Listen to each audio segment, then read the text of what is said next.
ऐसी क्या मंशा है, किस मंशा के साथ भारत में जगह जगह पक्के कब्रिस्तान बन रहे, किस मंशा के साथ भारत में जगह जगह मज़ारें बनती जा रही हैं, दरगाहें बनती जा रही हैं?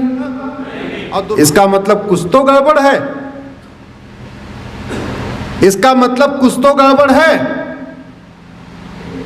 तो हिंदुस्तान में हिंदू समान अधिकार तो छोड़िए, थर्ड क्लास सिटीजन बन चुके हैं, थर्ड क्लास सिटीजन। और पूरी दुनिया में जो माइनॉरिटी कम्युनिटी होती है 1%, 2%, 5%, वो इक्वल राइट मांगती है। जैसे पाकिस्तान में हिंदू कम है, वो कहते हैं जी हमको समान धार्मिक अधिकार दे दो, हमको समान नागरिक अधिकार दे दो, हमको समान शिक्षा का अधिकार दे दो, हमको अपना गुरुकुल खोलने का अधिकार दे दो, हमको अपना हवन करने का अधिकार दे दो, हमको मंदिर अपना चलाने का अधिकार दे दो। पाकिस्तान में ये काम कौन करता है? हिंदू। बांग्लादेश में ये काम कौन करता है? हिंदू। और हिंदुस्तान में ये काम कौन करता है? हिंदू।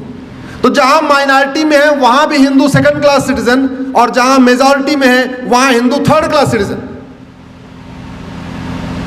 आप सारे लोग पढ़े लिखे हैं, समझदार हैं, और मैं चाहता हूं कि आप इन विषयों पे गंभीरता के साथ गंभीरता के साथ सोचें और पार्टियों से ऊपर उठ के सोचें।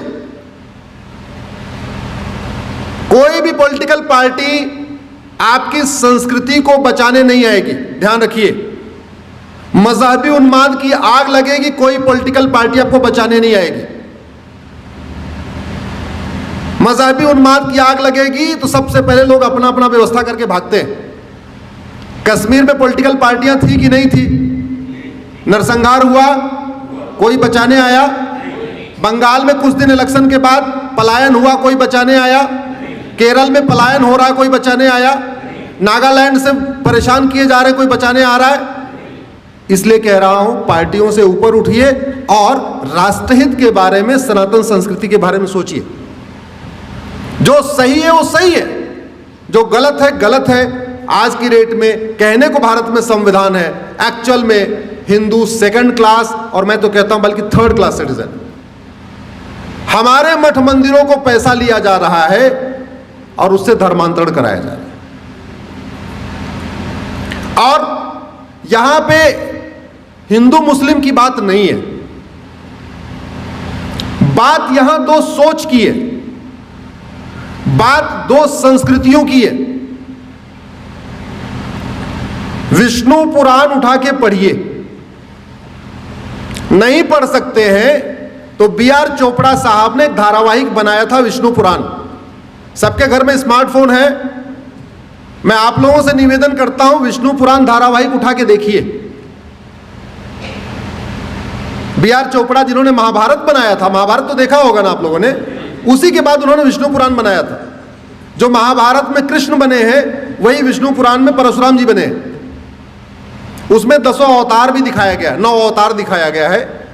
उससे आपको यह पता समझ में आएगी अलगाववाद का मूल कारण क्या है, आतंकवाद का मूल कारण क्या है, मजहबी उन्माद का मूल कारण क्या है। पहले देव दानव लड़ते थे कि नहीं? देवासुर संग्राम हुआ था कि नहीं? मानव राक्षस संग्राम हुआ कि नहीं? आपस में लड़ते थे, उसका रूप बदल गया। संग्राम पहले भी था, संग्राम आज भी है। पहले देव दानव लड़ते थे, मानव राक्षस लड़ते थे।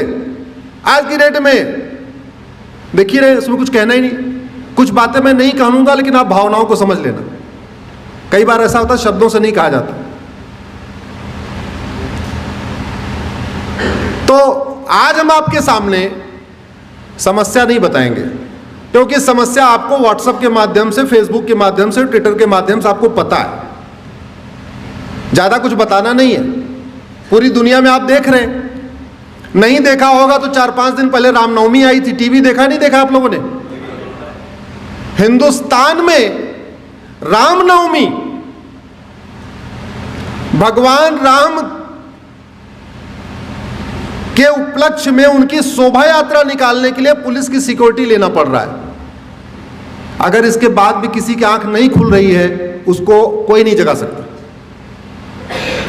हनुमान जयंती पे पाकिस्तान में रामनवमी की शोभा यात्रा निकालने के लिए पुलिस प्रोटेक्शन की जरूरत पड़े, बात समझ में आती है। बांग्लादेश में हनुमान जयंती की शोभा यात्रा निकालने के लिए पुलिस का पहरा लगाना पड़े, बात समझ में आती है। हिंदुस्तान में दुर्गा पंडाल लगाने के लिए, रामनवमी की शोभा यात्रा निकालने के लिए, हनुमान जयंती की शोभा यात्रा निकालने के लिए अगर पुलिस लगाना पड़ रहा है, और वो भी 2022-23 में, तो एक बार आंख बंद करके 25 साल के बाद वाले भारत की कल्पना करिए। आंख बंद करके 25 साल बाद वाले भारत की कल्पना करिए कि आज अगर पुलिस के साए में निकालना पड़ रहा है, उसके बाद भी पत्थरबाजी हो रही है, उसके बाद भी मारे जा रहे हैं, कई लोगों का मर्डर हो गया, तो 25 साल के बाद रामनवमी की शोभा यात्रा निकाल पाओगे क्या? जरा दिल पे हाथ रख के बोलो, सब लोग बोलो। हनुमान जयंती निकाल पाओगे क्या? और अगर आप लोगों को पहाड़ पे होने का बड़ा गर्व है, आप लोगों को लगता है नहीं हमारा हिमाचल, हमारा उत्तराखंड बहुत सुरक्षित है, तो 2 दिन पहले एक रिपोर्ट आई है सुधीर चौधरी की, जिसमें उन्होंने उत्तराखंड में किस तरीके की मज़ारें बन रही हैं, आपने देखा कि नहीं देखा? जंगलों में जहां कोई नहीं रहता, कोई गांव नहीं है, वहां मज़ारें बन रही हैं।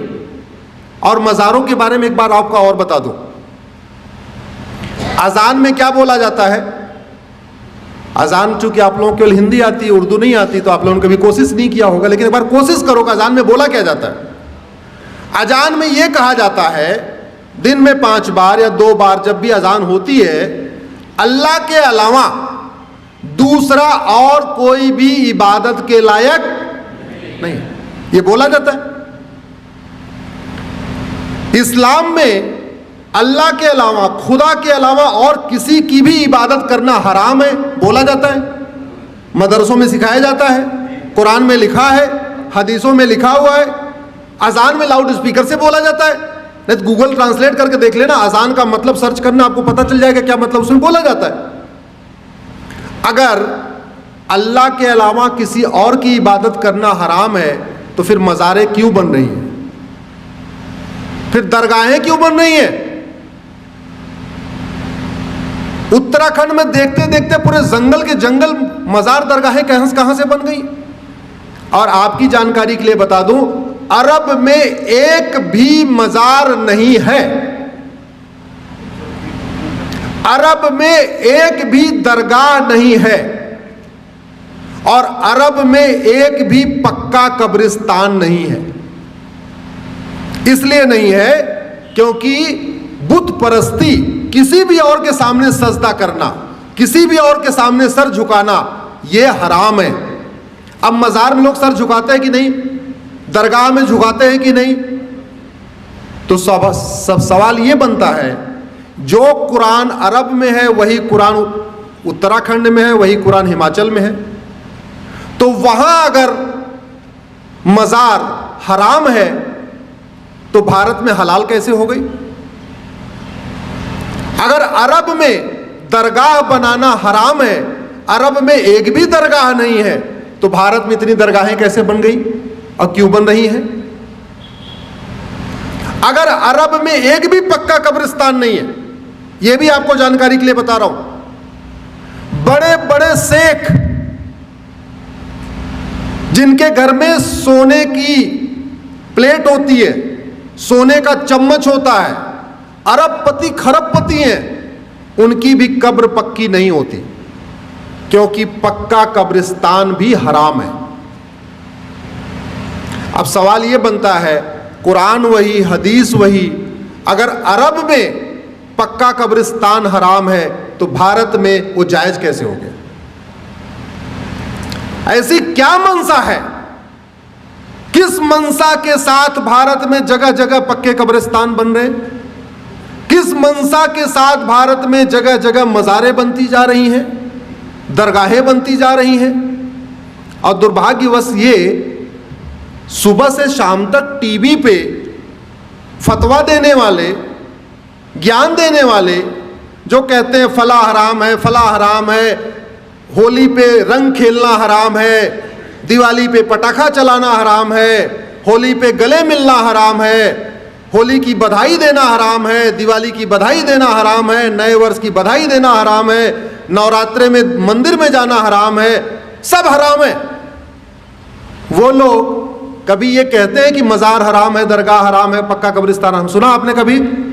सुना? इसका मतलब कुछ तो गड़बड़ है, इसका मतलब कुछ तो गड़बड़ है होगी। अगर आप हमारी बात से सहमत हैं तो इस वीडियो को कम से कम 10 लोगों को जरूर फॉरवर्ड करिएगा और इस चैनल को आप सब्सक्राइब कर लीजिए, बेल आइकन प्रेस कर लीजिए, जिससे जब भी हम कोई वीडियो अपलोड करें आपको तुरंत सूचना मिल जाए। इस वीडियो को अपने अपने सांसद विधायक को टैग करके ट्वीट करिए, इस वीडियो को, इस लिंक को अपने फेसबुक में डालिए और इस लिंक को कम से कम अपने व्हाट्सएप पे शेयर करके और उनसे रिक्वेस्ट करिए इसको सुन ले।